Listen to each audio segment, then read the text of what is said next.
And அவங்க என்ன பண்ணுவாங்கன்னா, என்கிட்ட ஒரு பெரிய ப்ராமிஸ் பண்ணுவாங்க. நீங்க தான் இந்த படத்துல இருக்கீங்க. பயங்கரமா ஒண்ணு என்கிட்ட பேசிட்டு டக்குன்னு கட் பண்ணீங்கன்னா, வேற ஒரு ஆள் நம்ம கண் முன்னாடி அவங்க தான் பண்ண போறாங்கன்னு சொல்லுவாங்க. பட் நான் நல்ல ஸ்டேஜ் வந்ததுக்கு அப்புறமாவும், அவங்கள என்னைக்கும் ஹர்ட் பண்ணதே கிடையாது. ஓகே. அவங்க அப்படி பண்ணிட்டாங்க. அது அவங்களுடைய தப்பு. அத விட்டுடலாம் அப்படின்னு நான் நெனச்சிருக்கேன். அண்ட் முக்கியமா ஒரு படத்த பத்தி மென்ஷன் பண்றேன். என்னன்னா, ஒரு பெரிய ஹீரோ படம். அந்த படத்துல நான் வந்து ஒரு சின்ன கேரக்டர் பண்றேன். ஏதோ ஒரு டயலாக்க நான் மிஸ் பண்ணிட்டேன். அதுக்கு அந்த டைரக்டர் வந்து அந்த ஹீரோயின் முன்னாடியோ, இல்ல அங்க இருக்க பொண்ணு முன்னாடியோ அப்படி அசிங்கப்படுத்துறாரு. "உன் உருவம் என்ன இப்படி இருக்கு? உன் பல்லு என்ன இப்படி இருக்குன்னு" சொல்லிட்டு கெட்ட கெட்ட வார்த்தைகள என்ன திட்டிட்டாரு. எனக்கு ரொம்ப கஷ்டமா இருந்துச்சுங்க.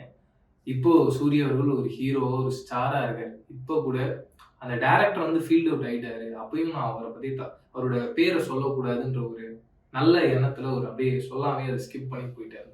இதுவும் எனக்கு சூப்பர் ஸ்டாருக்கும், சூர்யா அவர்களுக்கும் கனெக்ட் ஆச்சு. அண்ட் மிக முக்கியமான பாயிண்ட் சூப்பர் ஸ்டார் கிட்ட அவங்கள ஃபேமிலியும் அவர் வந்த பாதையில யார் யாரெல்லாம் மீட் பண்ணாரோ, அவங்கள மிஸ் பண்ணவே மாட்டாரு. மிக முக்கியமா அவங்க அண்ணா மேல ஒரு பெரிய லவ் ஒண்ணு வச்சிருப்பாரு. நீங்க இப்போ கடைசியா நடந்ததுல கூலி படத்துடைய ஆடியோ லான்ச். அதுல கூட பார்த்தீங்கன்னா, அவங்க அண்ணா உட்கார்ந்துட்டு இருப்பாங்க. மத்த எல்லாருமே சூப்பர் ஸ்டார் அப்படி ஸ்டேஜ்ல போகும்போது எழுந்து நிப்பாங்க. அண்ட் அந்த ஸ்டேஜ்லயுமே வந்து தொடர்ந்து அவங்க அண்ணா எந்த அளவுக்கு சூப்பர் ஸ்டார் மேல ஒரு நம்பிக்கை வச்சிருந்தாருன்றத பேசிக்கிட்டே இருப்பாரு.